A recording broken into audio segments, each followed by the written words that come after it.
In this episode, I got the chance to talk to Matt Pelosi. In addition to being a music producer and musician, he is the ad strategy and social media manager at Cyber PR. He makes his living marketing music. And in this episode, we talk about a crazy amount of topics in like PR and ad strategies and just like too much stuff to name. So watch this one to the end because there's a ton of value in it. Enjoy. If you could, tell everyone who you are, what you're about, and what you got going on in your life.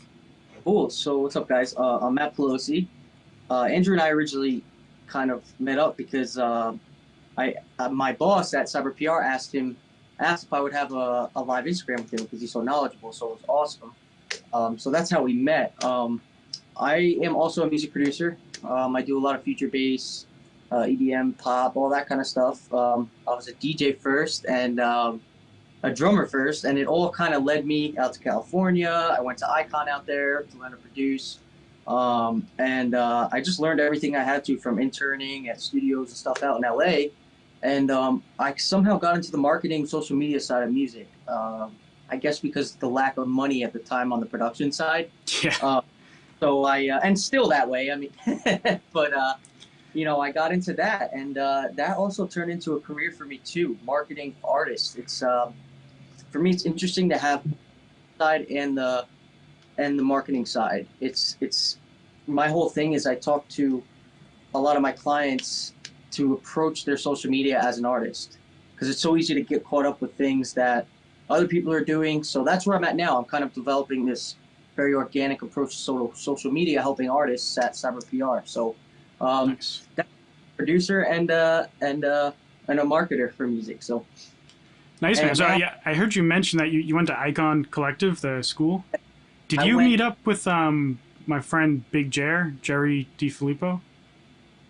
Sounds so familiar. When did he go? So he's a teacher there. He just had on last week's, right? Yeah. I think the message. I was like, I went to Icon. So as I was graduating, he just got hired. Oh, nice. That's cool.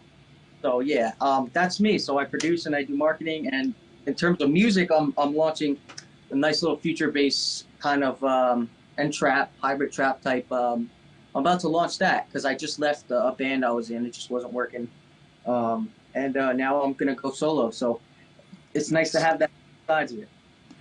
Yeah, that's dope. And it's crazy that you moved out to LA I mean, that's a huge leap, man. You hear that a lot from musicians where they're like, LA is where all the magic happens. I'm going to go to LA. Did you find that actually like helped you taking that plunge? It helped me more in my personal life than it did the music, I would say, because I just jumped and I thought, oh my God, I'm going out to LA. I'm going to be famous. I was a DJ at the time. It kind of made me fall flat on my face because I'm from New Jersey where everything's so small. And if you're good at something, you can kind of get up there quick. But you go there and it's like every single person you talk to, like, oh, I opened for that guy too. I opened for Zed too. You think you're all special until you go out there and there's like 200 other people that have the exact same resume as you, except more. So it's like, wow.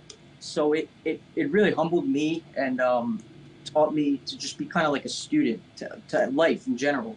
And then, yeah, it was nice to learn Ableton and all the key commands and the sound design and stuff. So at Icon, they taught us most of the tools, right? They didn't really go into depth on like applying them. They just taught you what an EQ was, what a compressor was, the key commands for Ableton Logic. So it's up to you to kind of explore making music. And as long as you know the tools. So it kind of changed my mindset to life and production. So it was very cool. It's changed my life.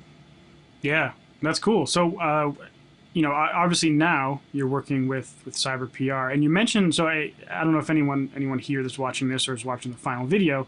I did a guest thing on the Cyber PR Instagram, and then also it's on the YouTube channel. I'll link it in the video description because it was a cool chat. But you mentioned that the way you get into Cyber PR was you're like, I like what you're doing. I want to like intern for you or work for free for you at first, and Yep. And so now, are you like a full-time member of the staff? And I'm on the team now. I'm handling clients. Yep. Kind of knocked everyone off balance. They were training me to be like the assistant to the VP there, Jamie. She's awesome. And then COVID came and kind of swept Um, yeah, like I do the ad strategies, and I have a couple of clients of my own with them, and yeah, I actually she for my band in the past I was in a duo. I found her because I was downloading all her blog posts. Like they were all amazing. I have her book, and we reached out to them. They ran our PR, and at the time I was working at a marketing agency, so I was really hands on with our PR campaign because they were great there. And then after my band kind of fizzled out, I went on to I wanted to kind of just get my hands back into the business side of it. So I reached out, yes, and I was like, honestly, I just want to learn. Can I just work for free for you guys? And then the next day, the whole team sent me a list of stuff this long. I was like, oh my god, what did I get myself into? But sure enough, it turned into a position, which is I love that because I was a fan of Ariel, like super fan. I had every book she wrote. I have a printout of all her stuff. She taught me how to do this stuff, and now I work for her. It's really cool. Yeah, and that's I mean, it's kind of an incredible story just by itself. But it's I hear that kind of a lot where people they get their foot in the door by essentially finding something they like and providing some kind of value in return to get the knowledge. And you saw an opportunity. You said, I love what this person and her team's doing. Like, I want to learn from them. So you're just like, what's the most ultimate valuable thing you could do? Free labor. And through that, I would imagine now you're somewhat of an expert in the industry yourself. You're working alongside one of the industry experts, and now you work with them full time. So why? So is it a full time gig doing that? It's pretty much like right now that it's from home. Like we're tracking hours, but yeah, I mean the amount of work is pretty heavy. So yeah, it's pretty much if I were to call it. What's interesting is everything that I have around me now, I applied that same work for free. And it's an interesting story where that came from. This is what I mean, how LA kind of changed me personally. I don't know if you know who Aubrey Wright is. He was like Martin Garrix's tour manager, Sebastian Ingrosso's, all those guys. He came and did a Q&A at Icon, right? And everyone raising their hands. Get to where you are. You're on the road with Justin Bieber and Scooter and all these guys. And he goes, you know what I did? He's like, I was stage tech, and I got that job because I walked up to the guy one day and I said, can I help you guys? Can I work for free? Ever since that, I use that technique. So I work at a studio also. I teach there, and ever since I really have applied that. Give somebody value, and surround yourself with people that you want to become like. Like if there's something you want to learn, I've always surrounded myself around it, and not to just use somebody, but there's always a two-way. I offer whatever I can, and they kind of mold you, and you really just learn by being around them. So I've really applied that in everything I can. Yeah, that's a super good point. Like I used to, I forget when I was in college. I'm a super nerd, but the saying that I used to always say to like my friends and stuff is like, you're the average of the 5 people you spend the most of your time with, and that applies both in an improvement way and also a unimprovement or a going downwards way. Like if you see it everywhere, where a bunch of successful people, like a CEO of a company, happens to be friends with a bunch of other people who are successful. And also in the music industry, you'll see like the guitarist of Periphery, Misha. It's like he's friends with the guy from Animals as Leaders, and they're friends with the guys from Born of Osiris, and it's this big thing where people who are successful seem to, like, their friends are somewhat more likely to become successful because they're all bouncing ideas off each other, and they're all kind of helping each other out. And that's a good point. You're around someone who has all this experience, naturally that's going to bring you up. If instead you decided to hang out with like a bunch of, I don't know, like drug dealers or something. And I did. I not the drug dealer part, but I used to party. I used to just want to go out and do that whole thing. But it wasn't until I realized, I was like, you know what? Like, I'm gonna do music, however I can, and I'm gonna make money off of it. I quit a marketing agency I was at last year, and that's ever since 2 years ago now. Ever since I jumped that cliff when I moved back here, it all just like I'm working in the music industry full time, whether it's with the marketing, whether it's my own production clients, whether it's teaching, working at a studio. Like, it came a point where I was just like, I'm gonna jump off this cliff and I'm gonna make money off music no matter what. And I did it by surrounding myself with the people. If I needed to learn how to write songs better, I hung out with songwriters. You know what I'm saying? Mm. Like, it worked out for me. So it's nice because I have that marketing all the way to the artist side, and I can relate with the people I'm marketing to on that level. They're not sitting across from somebody that just cares about how am I going to grow your numbers. Like, there's a mindset involved with staying sane inside of that marketing world. So that's what I love about that. What I do with that is because these artists may ask me questions. My mom said they didn't like my cover on my Instagram. And I remember I had this conversation with my clients yesterday, and I was like, I don't send my music for feedback anymore when I'm done with it. Because if somebody tells me my snare drum's a little too loud, I'm going to start looking for something wrong, and I'm going to find that and a million other things. When the only thing that matters, I think, when we're producing art or writing or anything is trust. You got to learn to trust that thing, that intuition. So it's nice to talk to artists about marketing in their own language. That's sort of what I do. Yeah, and in regards to what you said about feedback, I kind of gained that same approach where I don't necessarily. I feel like when you're new, it's common for you to be like, I want to get as much feedback as possible, and that can help you when you're new. But for me, now that I've been making music for what feels like forever now, I send my music to one or two people who I trust. And for example, Jerry, who I had on last week, he does mixing and mastering professionally. So I value his opinion a lot. But if I get a comment from some random guy in one of my music videos, it's like the vocals or whatever they say, or even Submit Hub, Yeah. I don't really value their opinion enough to give it any thought, really. Like, if the same people bring up, when you're submitting to Submit Hub, you get like 15 rejections that all say I don't know, something, then maybe you should pay attention. But I think artists need to trust themselves more at some point. So important. I take all that feedback with a grain of salt. The Submit Hub, though, is challenging. That's why artists, if they can, hire somebody to do that, because if you're not ready for what you're about to see on there, stay away. Yeah. Just not right for the specific tastemaker. So the Submit Hub's a tricky place to navigate sometimes. Yeah, and I don't know if I told you this before, but I'm a curator on there, on Submit Hub. And one of the biggest reasons I reject people isn't because of some quality of the music. It's because it's like, I love this song. I love the vocals. I love the production. You did a great job. It just doesn't fit on any one of my playlists. Yep, that's it. That's what I noticed too. And it's hard to not take that seriously for some people and then flip out and start beating themselves up. It's just, you take those things with a grain of salt. And, it's you can't lose your the end goal. Always trusting themselves. Trusting yourself is like the biggest step I've taken as an artist. Because when I started, obviously I was at Icon. We had this den in there, right, where they'd show movies without sound. It was interesting. But you would see, and including myself, like, hey, bro, listen to my track. And or somebody would hand the headphones to the guy sitting next to them, and then you see the guy roll his eyes, like, oh, here we go, and almost we weren't showing each other's music to each other to get feedback. We were trying to like flex, be like, yeah, my song's got lyrics, whoa, that dubstep growl,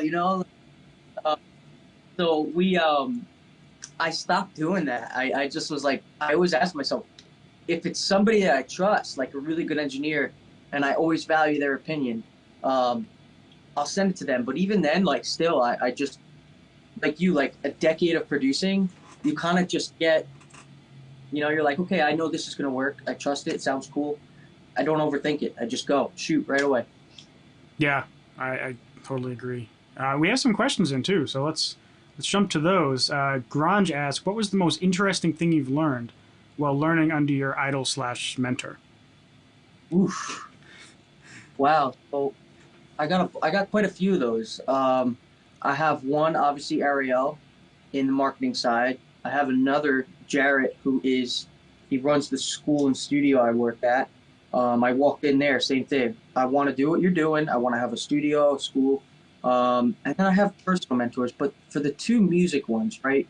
Um, Cyber PR, so Ariel, you learn so much. You see what's behind the scene. Um, what I'm learning about from Ariel and Jarrett is that there has to be structure and there has to be system. These two people know how to streamline their processes, whether it's from the marketing, whether it's from the business side of you, your business, or whether it's from just the music, everything. You know, there has to be a way to efficiently get from A to Z as quick as possible without sacrificing quality. So whether it be templates in production, whether it be templates on your Instagram, marketing, whether there's already email templates, like I'm learning that the preparation that you do for certain things is more important than the actual doing it. So that's really what I'm learning is the structure that I never had, and preparation is so key. Yeah, that's a good point. And for me, that's also true where when you're, well, I guess there's a couple ways I could talk about this, but I'll talk about my YouTube channel, for example. Before, not knowing like who my videos are for and what my content is, and also like what my strategy is in terms of like when I shoot videos, when I edit them and all that, it just led to me kind of just like wasting a bunch of time and being very inefficient and having bad results. And then once you kind of come up with a system to like, this is how I'm going to record this, edit this, figure out all the titling and thumbnails and everything, and get kind of a template you can copy, then all of a sudden that process becomes so efficient. Yeah. Where you can focus on what matters, which is the content. And I do the same thing with like my music, promoting my songs. I know a few different types of ads that work best for me based on my experience, and I know the timeline I need to execute certain things. So I can focus on what's important, which is either the message of the ad or who I'm going to target or how I'm going to optimize the campaign, instead of dicking around with all this other stuff that you don't need to think about every time. Yeah. 100%. I'm learning that like so much, because you wind up, even with production, like I can't spend, if it's for a client, 5 hours trying to compress this bass line. I know what should work. I have presets in Ableton ready where I just turn that knob. Okay, move on. And that's preparation before. And the same thing goes with marketing and your posts and having them scheduled and doing the research beforehand. Having those systems in place takes away. People say like restriction is a bad thing, but no, this type of structure, it's like bumpers in a bowling alley when you're doing something. If you don't have that in place, you'll wind up never making money. You'll wind up never moving forward, really, because you're still working on the same project or the same piece of content for like 3-4 days, whereas if you had that template you used for the first one, on just the content is always going to be different, and then everything else is push and go. Same with ads and the retargeting and the funnels and the audiences. Having that built ahead of time, everything. Yeah, and every single person I talk to says the same thing. Like I talked with Outlook the rapper a couple weeks ago, and he says like the number one thing he focuses on is making systems.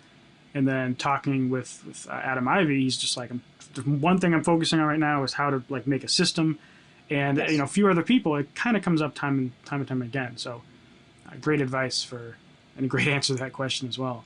And we have another one, kind of in the same vein, from Freelance Alchemist, which is an awesome name. Hey Matt, what aspect of PR is completely different from what you thought it would be?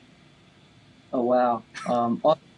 To tell you, I love your name too, because Alchemist by Paulo book. I don't know if you've read it. It's an amazing book. Now, aspect of PR, there's a lot. So I didn't know what PR was when I got into it as an artist. I was like, oh, we need PR. Everyone talks about PR. It's what gets your music to the right people. It does, but it's still work that you have to do.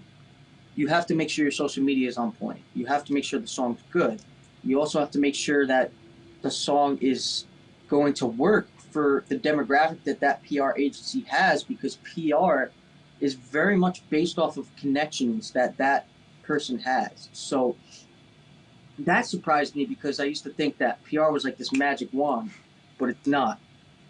And what I really learned about it, and I keep learning, is that it's better to. I used to think PR, okay, you send it to a PR agent. This is how you get on these massive blogs and these massive Spotify playlists and stuff. And what I learned from Ariel is that's not necessarily always the goal. Especially when you're first starting out.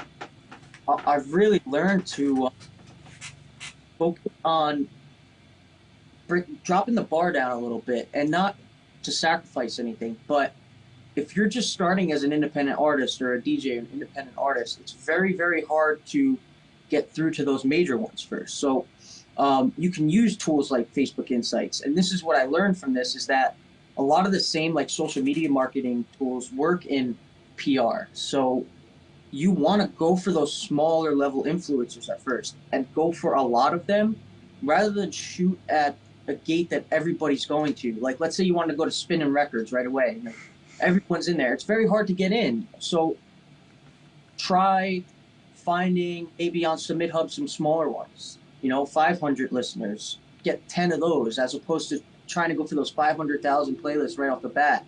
And I learned that because before I worked with them, I'm gonna be honest with you, I was shooting. I'm like, man, I gotta get on these big ones. Why won't they answer me? And it's like, the second I started working for Ariel at Cyber PR, I was like, oh, this is how you build slow. You have to start somewhere, and that's what I learned.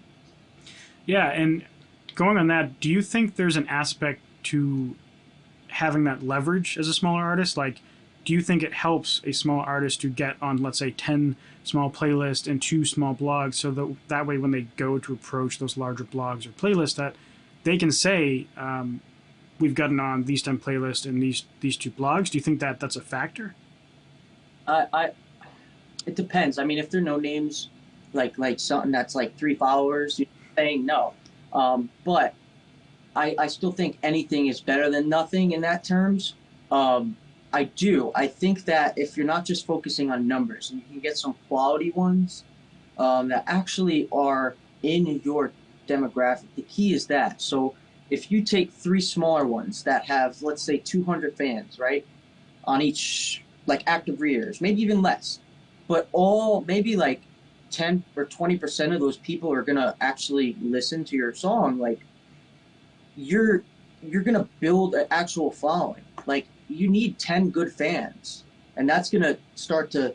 And I'm not talking your friends or your family, but whatever get you, if a 20-person playlist is gonna get you that, or a 200,000, some of those big ones. I've seen this with some clients and some of those Spotify, like we were talking about, some of those Spotify companies I've seen, because they've come to us after that. And I'll look at their Spotify analytics, and I'm like, okay, there's all these plays, there's no shares, there's no saves, they're out in like who knows where. And you get this feeling that those big playlists, some of them, they're just buying bots.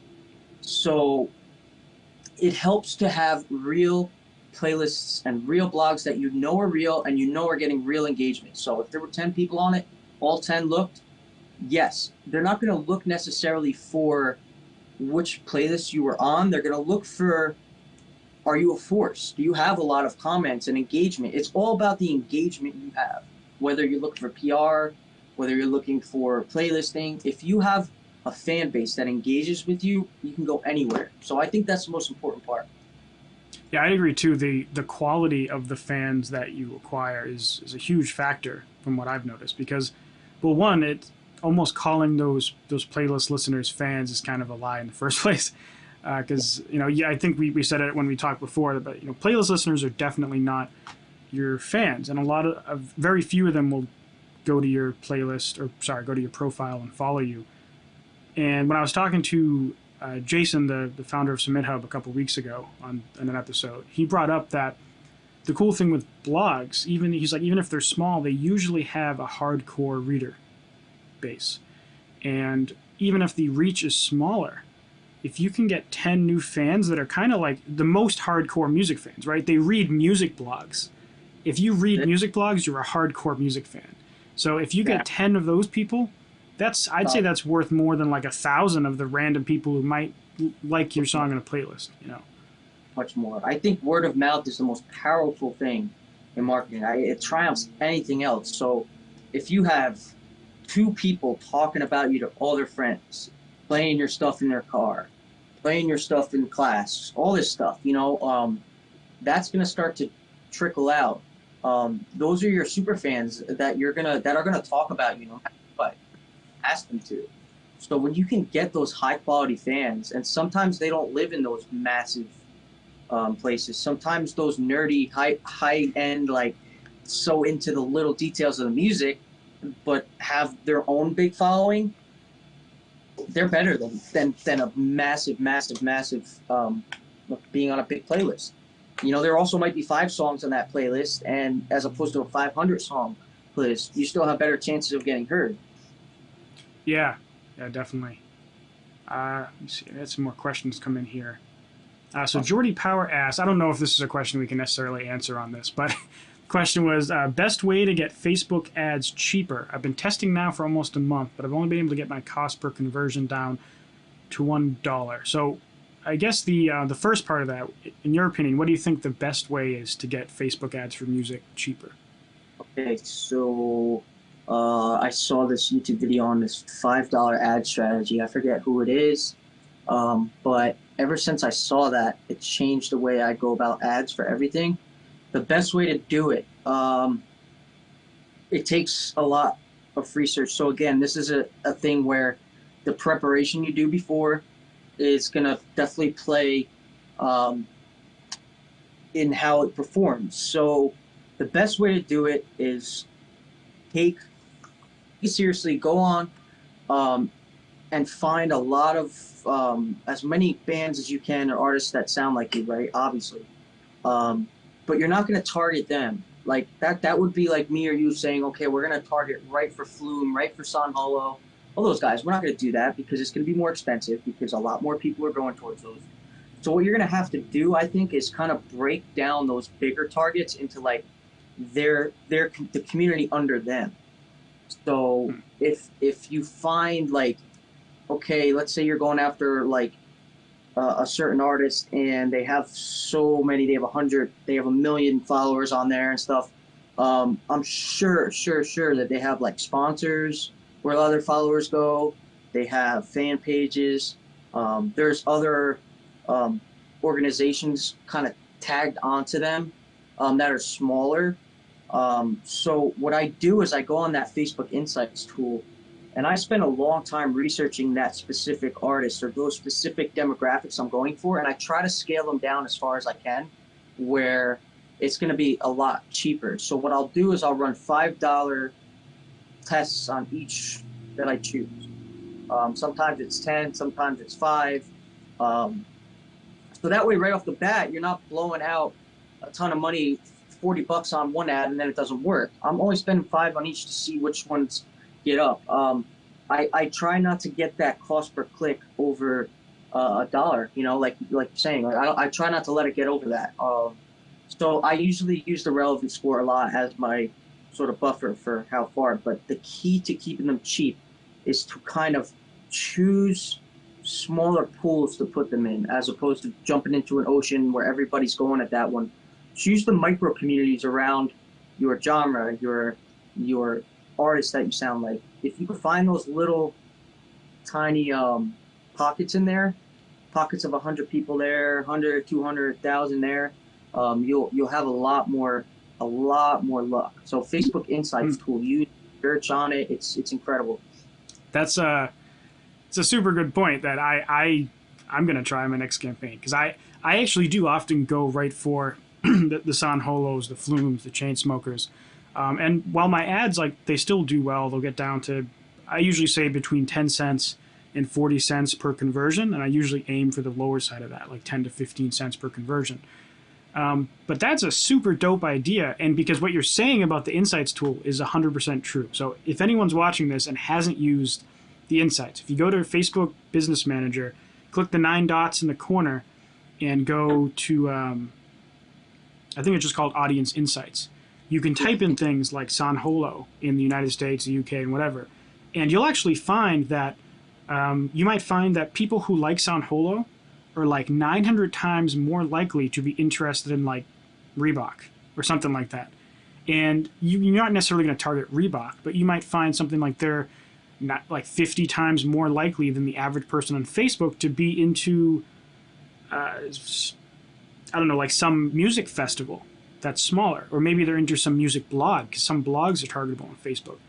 And so that's a super interesting idea where instead of directly targeting the artist, you target the things around them, like the communities that their fans are likely to also be interested in. And so, Jordy Power, I'll give you a little bit of what I say. I won't go too in depth, but one way that I get my costs down is I'll do multiple ad sets and multiple ads inside of each ad set. So you'll have your campaign, and then you might have 3 different ad sets or something, 3 to 5, with different audiences in each. And then inside of each ad set, you might have 3 to 5 ads.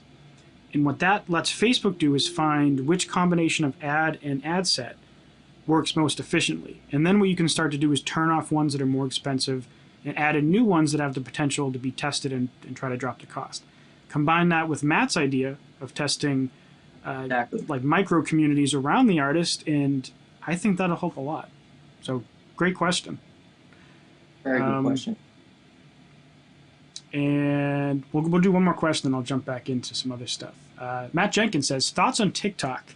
Worth diving into. What do you think? TikTok. So I remember Gary Vee talking about it like a while ago. He was like, TikTok's going to be the next best thing. It's going to be awesome. We talked about this on our other chat. Well, it's getting now. I used to not be about it. I'd be like, nah, the demographic's too young. But it's getting important now because once it starts to come up a lot, that means it's probably a place you should be. Most artists that come in, I ask them if they have a TikTok. But I would say this, if your content isn't TikTokable, it's going to be hard to do well on there. But you can make a strategy for it. You have to really build a strategy around your demographic if you're going to use TikTok. You can't just go on there and dance and do things like that, like other people do. If you're a metal producer, a metal band, and you're on there dancing like Taylor Swift, not gonna work. So maybe you do some scream type content, or because what's awesome about it is those super fans of certain very funky, distinguished little communities. There's these clouds of those really diehard fans that are on TikTok. It's harder to get to them because I don't know if many people understand how that algorithm works yet. I don't yet. I'm not sure if there's ads on there yet. There are, and I actually just started running my first TikTok ad myself. Yeah, that's where I'm heading. Start digging into it because I think it's going to be like Instagram. It's going to either somebody's going to buy it if they haven't already, but wherever a mass amount of people are, just think about it in real life. If there's a lot of people at a mall, you're going to see a lot of advertisements in a mall, a lot of posters, a lot of billboards. In a large city, there's a lot of billboards. So TikTok's becoming like a large city. So now people are putting their billboards up. So it's important. I would say to think about a way to make a content plan, because the hard part about it is your content plan for Instagram and Facebook's not going to work on TikTok. This is a whole nother ballgame, and you have to really be careful about how you make your content on there. So don't shy away from it, but when you do go into it, make sure you go in with a strong strategy on make sure you know what exactly you're going for, who you're trying to reach exactly, because they're there. And these are the diehard people that are on there, trust me. But make sure you know exactly who you're going for. Do the research on Facebook Insights. You can get a lot of information from there on who your tribe is, and then make content that's authentic to you, that tribe will like. That's my advice for TikTok. Yeah, and I have a few friends who well, friends slash acquaintances slash, people I've talked to a couple times that are doing pretty well. Like, for example, Ruslano I had on the show like a month or so ago. He has 30,000 followers on TikTok, and he doesn't promote his music at all, actually. What he does is, since he's a Christian hip hop artist, he focuses his entire channel on doing like daily proverbs and other related Christian stuff. And that's his niche. And then with Outlook the Rapper, he's a little smaller now, but he still has a couple thousand. He focuses around kind of sharing music content, like top 5 songs by this artist and other. I'm forgetting a couple of those other ones, but they're always like super focused, and they're not necessarily the same as what they would share on Instagram. It's always like they've devised a content strategy that they know kind of works for the platform, and then they do it 3 to 5 times a day in some cases. More is on Twitter, where you can get away with more without pissing people off. Yeah, you can put out like 10 TikToks a day, and the way their algorithm works, it's like most people just scroll in the For You feed, and your followers don't show up there. You have to swipe to the side and swipe to your followers, and even then, I've never seen duplicate posts from people. So they seem to be very good at sorting that. Yes. And the way that their algorithm works, from what I've read online, is that it's kind of just like YouTube. They're optimizing for watch time, repeat listens, and engagement. And that's essentially what YouTube and Spotify is doing, and Instagram. And the way people think it works is that you hit a certain threshold of watch time, repeat watches, that it gets put in from that starting tier into a tier 1, where they push it out to like 100,000 For You pages. And then they reevaluate all that engagement. And they push it up to another tier where they're pushing it out to 1 million people, and they reevaluate. And then it gets to a certain tier where it goes to manual review, which is why you'll see so many people with posts saying like, why TikTok take this down? And they'll redo it, and then it just climbs to that tier again, and then TikTok takes it down again. And they can just kind of repeat that process a bunch. But it's definitely the wild, wild west. Yeah, I tell. Like I don't know if there's not yet, but have like that control like you do on Instagram yet. But I do foresee it getting to be like that, because now you see this large shift towards it. Every band that comes in asks us about TikTok. So to me, that's an indication that, okay, we should start learning about this a little more. Yeah. So I was just reading through some of those. Yeah, great point. And I think this is a good transition. You mentioned everyone that comes into Cyber PR asks you about that. So I kind of want to dive through some of what you guys do, because you do a lot. Just kind of scrolling through your site and the services, you have PR campaigns, you have playlisting help, you have total tune-up, community management, musician's website, musician bio, and then Cyber PR Labs. So what's like the core service that you typically provide for artists? I think the core of it is that total tune-up, because it includes a little bit of PR. It includes a little bit of like, your brand. Actually, what the total tune-up does is what it says. It's kind of what we've seen a lot is the artists that come in really just don't know. They don't know how to do it. There's so many moving parts to getting heard, that I don't think PR alone is enough, which it isn't. So the total tune-up focuses on your online presence as a whole, whether it's YouTube, email marketing, social media, playlisting, PR. So that is like the core of what we do. It's really not just taking your money and going, okay, we're just going to put you on a couple playlists and give you this and that. No, it's let's build you up, give you really good content, really good posts. Let's get the machine rolling before we go into that world, because it's only going to enhance the reach you get on PR. So it's really a lot of social media work, building, understanding your brand, your goals, and building a strategy around that.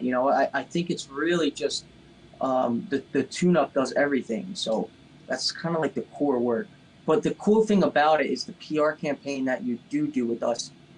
It's a nice dashboard, and you actually get to keep the contacts that like you get. So if you get on a blog, you have their contact for life. You know, if you take it, you can reach out to them again. So that's something cool because when I was trying to find PR, you know, it's like throwing your information into a black hole. You don't know who they're reaching out to, who they're reaching out to, how they get you on these blogs. So that's the one thing different that I really love as an artist. That's why I chose them, because we got on like 30 something blogs, and I had every single one of them's contact information. They even shared the Submit Hub blogs that they got us submitted to. So, yeah. Wow. That's really good because, as you said, usually it is essentially just a black box where you give someone money, they tell you what you're on, and then that's like the end of the transaction. And that's, I've talked to people who have done PR before in the past, and they usually say that it's essentially they felt like they spent a bunch of money and they get told they were on these things. They never built any relationships and they never saw any kind of return on that investment.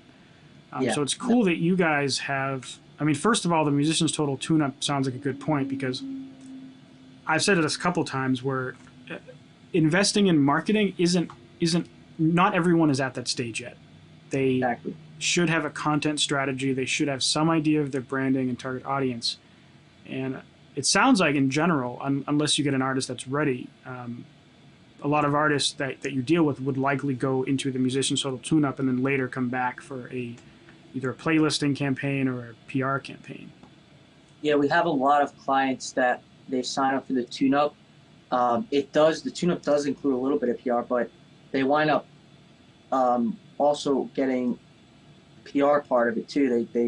They purchase that plan on top of their tune-up, because once you kind of have those gears turning, you got to break the iron while it's hot. You know what I'm saying? So you might as well go in and just use the full power. So it's that total tune-up, it covers any holes that you might have that you might not know, and we all do. You know, some of us, we're not using YouTube when we should be. Some of us, we're not using Instagram at all. You know, we have clients that come to us that don't even know what some of these platforms are. So getting that total breakdown, and that's what you get. You get like how to get Spotify stuff locked in, how to get Instagram, how to get YouTube, how to get email marketing, everything. You know, so it's really broken down in a really good way. Cool. Is that something is the price variable for artists, like on a case-by-case basis, or is it a consistent thing? I know you guys have a quote thing on there, so feel free to not tell me. It's consistent. There's payment plans on there, though. Like, you can break them up. But, yeah, it's pretty consistent. There's not, like, a grab bag of, oh, we're just going to do Instagram or that and that. Sometimes after we've done, like, a tune-up, we've continued with the engagement and stuff on people, but you can buy hours where you can spend those on certain things, like getting a bio written, social media engagement, making social media posts. You get like hours, and you can use them on social media. You can use them on ads, email marketing, PR. So that's kind of how it works in that way. So you're not just buying one, so it helps a lot. Yeah, that's interesting how you do a kind of an hour system. I've never heard of anyone doing that. But then again, I've also never actually hired a PR company. So maybe that's a thing that other people do, but it sounds very unique from what I've seen online. So Ariel's ever too. So that helps a lot. What works for her is that she gives out so much information, and all of it's like really good. And that also is something I learned from her, is that like you shouldn't be like, oh my God, I'm not going to give advice or information out, especially if you're trying to get somewhere, because she's been blogging for like 10 years, and I'm such a nerd when it comes to SEO and stuff. So her organic search, I remember going in there and I was setting up some ads, and I saw the organic number. I was like, wait, you're not paying for Google search? Like, the numbers I see, I'm like, what? Because like, it just goes to show that like, just giving out really good information, you know, from not, she never expected anything in return, That's kind of the story of where Cyber PR came from. Ariel was a blogger. Like if you go to the website, there's so many blogs and checklists. I would check that out. There's like all these like start to finish checklists that you should do before you even go to a PR company, or what you have to do to get your song on Spotify, or how to optimize your Instagram, how to set it all up from scratch. There's all these free things that she gives away. And it's just such a good model on how to just do well as an artist or anyone that makes content online. So it's that's how it evolved. I believe is that she started with that. Right. For anyone that's watching this, I would definitely say go check out cyberprmusic.com. And when this video is actually like a video and not a live video, there'll be links in the description. But there's a blog, there's a podcast, there's a YouTube channel. Every twice a week, there's a live stream on your Instagram. And that kind of strategy applies very, very well for artists as well.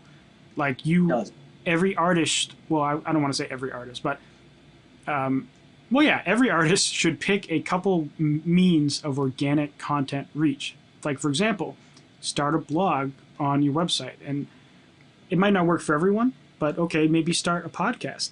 And maybe if that doesn't work for you, start a YouTube channel. And over time, you build up this asset. And blogging in particular is quite powerful still for organic. Like, Google isn't really suppressing reach and search results. It's all like, for Ginevra Studios, my company, 90% of the traffic is organic Google search. And it's not huge, but it's still like somewhere between 5,000 and 10,000 page views a month, just organic.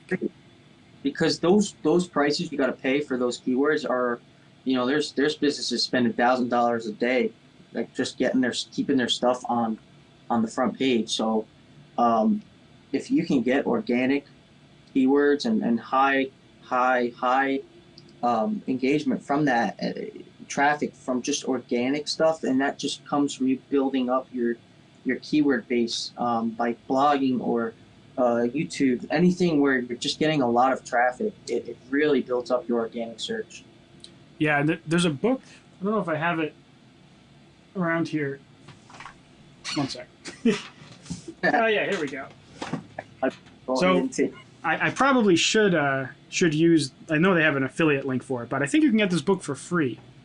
And it talks about a lot of that stuff. Oh yeah, I saw that on an ad and I got it too.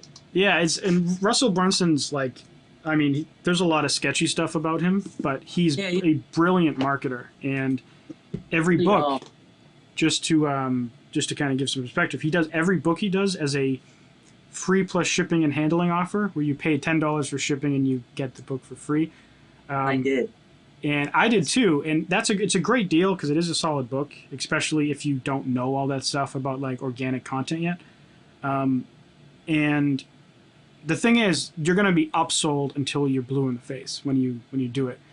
They'll try to get you to buy all 3 of his previous books. They'll get you to try to buy a $100 training thing. They'll try to sell you on a $600 training thing, and then they'll try to sell you to get ClickFunnels. So keep that in mind if you check that out. But it reminds me of that Ty Lopez thing where it's never ending. You're like, oh yeah, here's another upsell. Yeah, but I did get it too. That's called a clickbait, right? Yeah, and it totally works. And honestly, for artists, like that's if anyone knows of Entrepreneur, in their training program, they actually have an example of how an artist can use that exact same free plus shipping and handling offer, where you give someone a free CD, but they pay $7.95 per shipping in the United States and $13.95 for international shipping. And then you upsell them on shirts and other stuff. And the idea is to get your average cart amount higher than, well, to a certain point of profitability. So basically the funnel breaks even. The shipping and the cost of the book is a break even. And then you get all those leads, all those email contacts, and all the upsells are what gives you a profit. And Russell Brunson has built this into a like $100 million business. So I'm glad that you've also enjoyed the world that is a ClickFunnels upsell offer. Well, it is, but anytime you see free, you see the word free, you're just like, I gotta check that out. You'll see all these risk-free trials, but you're spending $200 on something, and they'll just promise you that you can return in 30 days, that's been around forever. It's just the way they're leveraging that as risk-free trial. You see that word free, you're gonna go. You're gonna be like, oh, I got nothing to lose, you know. So it's key when you're doing stuff. You know, if you're doing a free remix, use the word free as much as you can. Yeah. So aside from the tune-up and the like PR, well, I don't want to say aside, but if an artist came to you, I mean, this might be different for every artist, but if an artist comes to you and says, I have 10 grand I'm going to spend on promoting my either next couple singles or my next album, like what would be your kind of process that you would take them through, or what would you give them in terms of services? I guess, like, in terms of what amount of that budget would you allocate for PR? What would you allocate for playlisting? What would you put into Facebook ads? What would you put into content strategy? Yeah. I honestly, it's like the total tune-up works so well that it kind of addresses all of that. So we would put that right into that. It's almost like we don't have to. Everything kind of goes back to that example I said in the beginning on how things have systems. This is just something that works. It works so well, so that whether an artist that comes with us from 100 fans that they have, or they already have 100,000 fans, you know what I'm saying? Like, this system works so well that it's going to do pretty much what it should do, because we're focusing on that 360. So if somebody came to us like that and they said, which we have, we just signed on a band that they're like, okay, we want a long-term relationship, and we want to have, you know, let's release the first single and then the album. We have 8 songs. They sent us all 8 songs. We helped them figure out which one should come first. You know, what kind of direction they want to go in terms of marketing, demographics, all that stuff. The most important part about what we do is finding the purpose behind the song that we're about to promote, or the artist. That way, during that total tune-up process, it's very hyper-focused.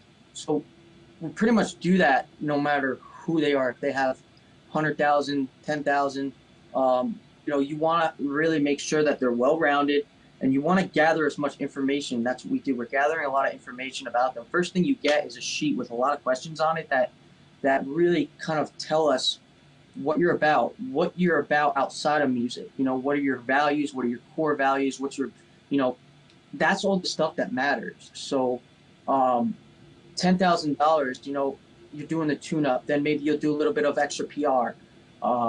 Maybe you'll keep some social media management going. Maybe you have me as your account manager. I'm engaging, growing your account, running ads. All that stuff's really important, and the ad budget's important too. So you want to put a good amount under that, because we're building such a good strategy. So it's really about that total tune-up. So you brought up story in that. Like, what's the narrative and what's the story behind the release? Do you find that's a critical aspect? It's the most critical aspect. Most critical. Otherwise, it's really hard to leverage it. Really. When I worked with them, there was a song. The lyrics were written a lot about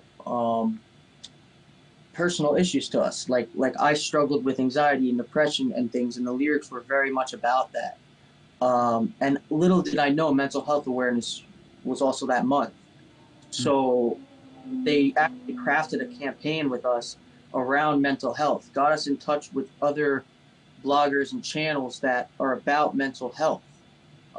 So without that focus of the story behind the lyrics of the song and the instrumentation, it's almost hard to get the deep fans, because if you're just going to come in and say, okay, I'm a indie rock band, or I'm a folk artist, okay, we could send your stuff to a bunch of those genre blogs and stuff, but that doesn't mean you're going to get any fans. What's the most important is having a team that will ask you the right questions, figure all that important stuff out, and then go at it. So it's the most important part is crafting that story around it and what it's really about. I mean, there's songs that like let's look at Chainsmokers. What was that when they blew up with Selfie, right?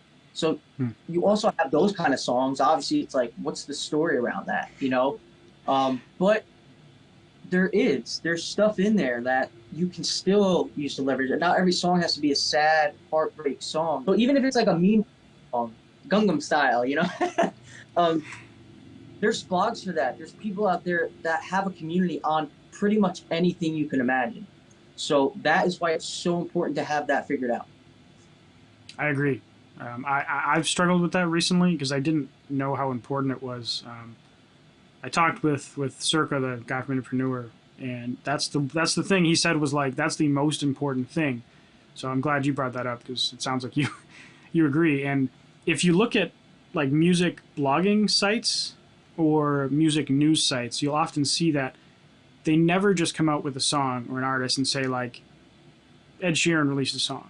Like they'll never say that. They'll say like Ed Sheeran releases touching emotional song about breakup he had 5 years ago, and then they got back together, and now this is what like they'll come up with this narrative around it. And I would think that in that's all. I don't want to say fabricated, but to a degree, fabricated. Like the song might be about that, but the job of either, I guess the PR agency or the artist doing it themselves is to think, well, what's the most interesting spin I can put on the song to suck people into my world and make them love the message and therefore love me to a degree. It's all about how you're gonna position it and leverage. You have to have some sort of leverage. If you don't, it's really hard. You know, you have to have that because otherwise there's no human connection.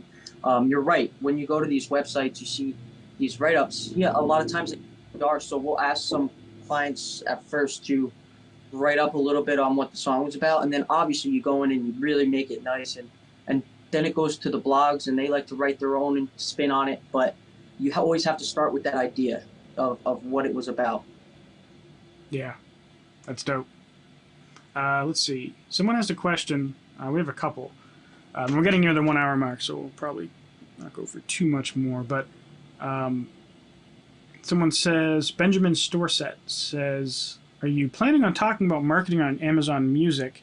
Just got access to Amazon for Artists. Should I invest in it? Facebook ads with a landing page. And from my side, I'll say that I'm currently actually testing out marketing to some of these third-party services, namely Napster and Tidal and Amazon Music.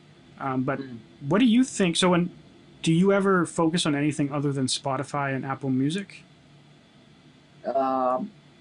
I look at data. I'm a data guy. If it's for me, it's case by case. So before I even run an ad on somebody, I have to look at deeply at the audience I'm going after. If there's a massive amount of traffic on those, I'll go for it. You know, Amazon. You know, sometimes Amazon has like these authors and stuff like that, where you know a lot of the fans of a certain song, or these people like this kind of genre of books and stuff like that, or you know, you can actually like I pull information from Amazon like that. I'll look up authors and sort of communities and stuff like that. But I do it in like reverse from what you're saying, where you would actually market it on Amazon. I like to pull data from Amazon and market it wherever the most traffic is going to be at the cheapest cost. So if it winds up being Amazon, if it winds up being Tidal, if it winds up being YouTube, you know, I try to still use Facebook, Instagram ads as much as possible. I'd rather send people off to an Amazon link than market on there, just because I think the costs on some of those are a little high, and I just haven't seen enough results yet. But there might be results in certain genres, you know. I would think so. Let's think Amazon, right? Amazon's probably more for the people at home with like Echo Dots or Alexa and stuff like that, right? So if it's a certain song where a lot of people with like an Alexa app or like an Echo, something like that, like maybe an older demographic that doesn't use Apple Music or Spotify and is linked in their home, If it's like a country song or a Christian-based song or something like that, I think that demographic's bigger on Amazon. It's gonna work more there because Alexa's gonna. I think Alexa, since it's from Amazon, it automatically signs you up for. It'll pull from Amazon Music by default. It won't pull from Apple Music unless you link it, or Spotify. You'll have to say, "Hey Alexa, play so and so from Apple Music." But if you just tell her to play something, I believe it comes from Amazon. So that's where, again, if that specific type of drama or song or community was in that demographic, I would do that. But see how I think about. I always kind of try and backtrack. Okay, why am I going to Amazon? I'm not going to do it just because I want to do it. I'm going to do it because, okay, it's linked to an Echo Dot or an Amazon or a smart TV. Who's there? Where am I sending this? That's the key with Amazon. That's a good point. The reason I'm testing it is mostly just to test it and see what happens.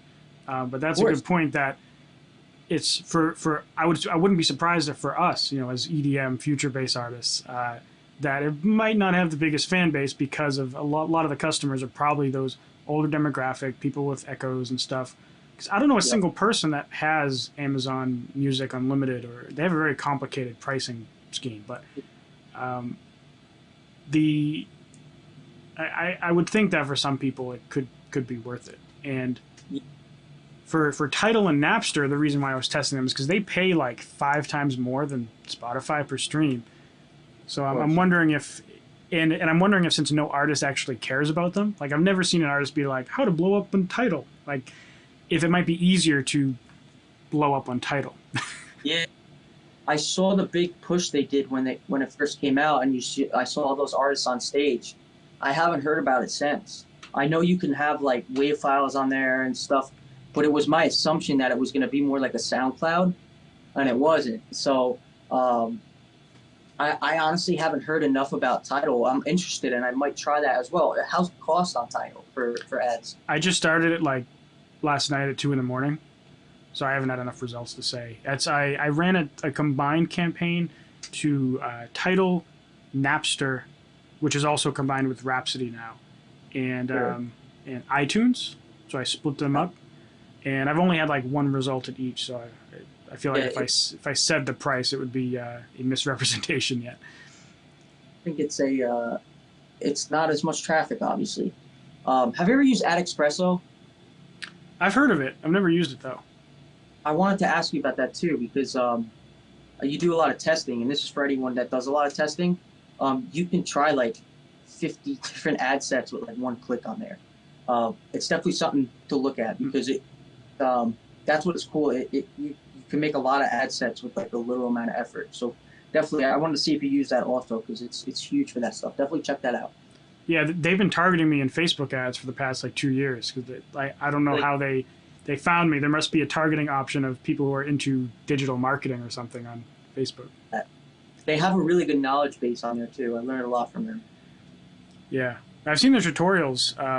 Not like on their service, but they have tutorials on just testing out various types of ads.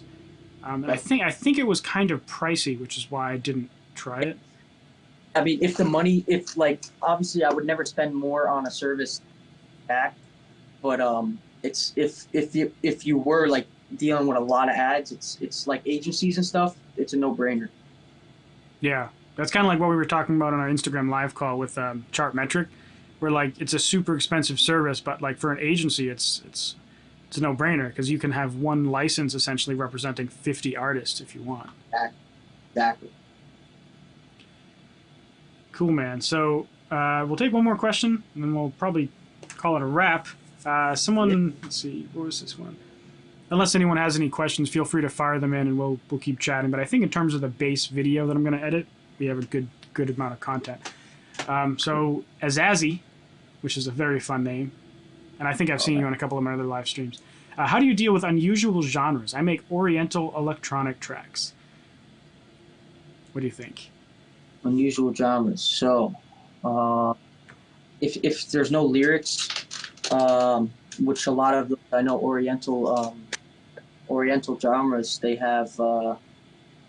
don't have much in terms of like actual lyrics. It's a lot of like choirs and stuff like that. I want to say.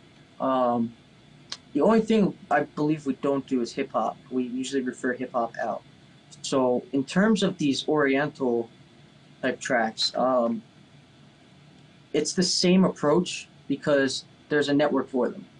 You know, if there's a network for people, there's definitely a so Oriental electronic track. So you can dig into experimental genres, right?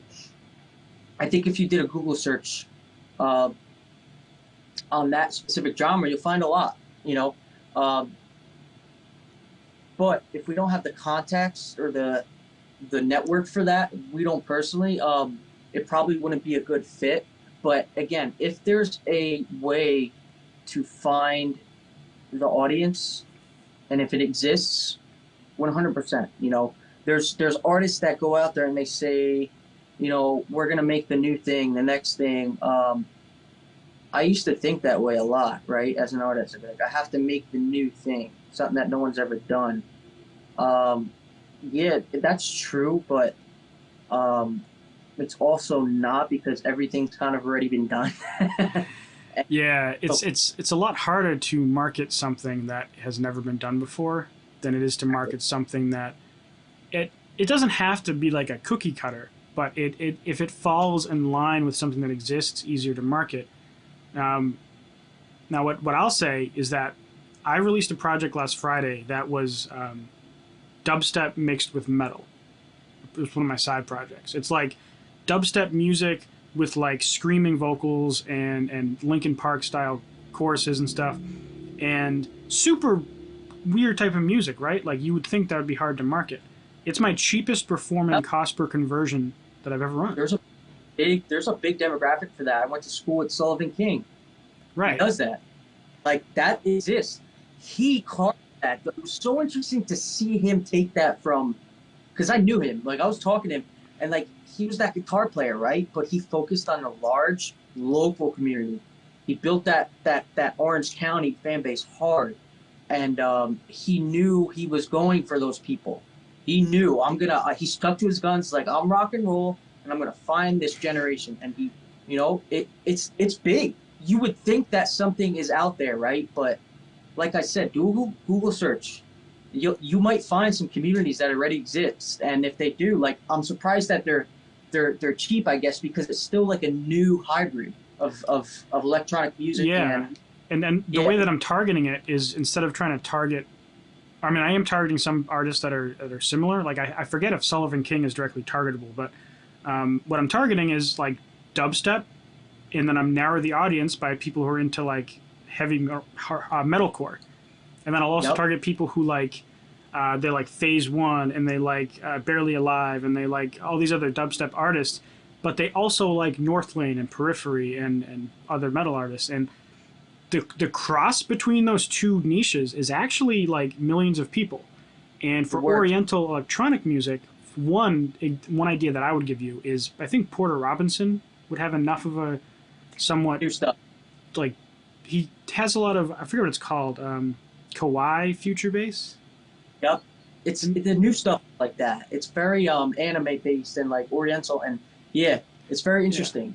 And even if it's not as Oriental as your music is, like I think it's a starting point, and you could do something where you target Odessa, and then you do a combination with a straight up Oriental artist, or maybe you target some kind of Asian culture thing. Maybe that would Yep. help. And because I would think that if you're a Japanese person growing up in the United States, usually Japanese or even really any Asian culture, they value their culture a lot, their heritage and background.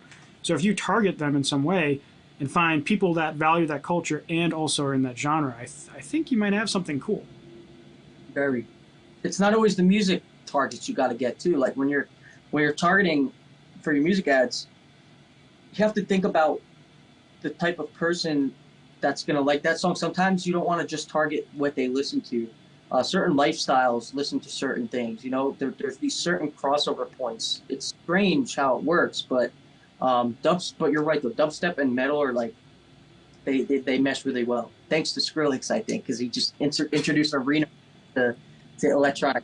It was awesome. So those cross over really well. And just like you're saying, there's Porter Robinson, there's a lot of crossovers, more than you would think. Just definitely searching, finding a starting point is definitely what we would do. My whole thing is don't lose yourself in the marketing. Don't lose yourself in the PR. Approach it the same way you do when you're in the flow of a song. Try to stay true to yourself and don't like try to add things onto yourself or pretend to be someone you're not just to try and get big playlists and big blogs and stuff like that, or big influencers. Don't do that. Like, it's not about building up a false image when you're marketing. It's about peeling back those layers and getting as organic as possible. Your fans want to get to know you. The people want to get to know you. They don't want to get to know, just this false reality that's out there. They want to know what you're about, and that's how you can build trust and relate with people. So don't lose that awesome intuition you have when you move into the marketing world, and that's really what I preach. So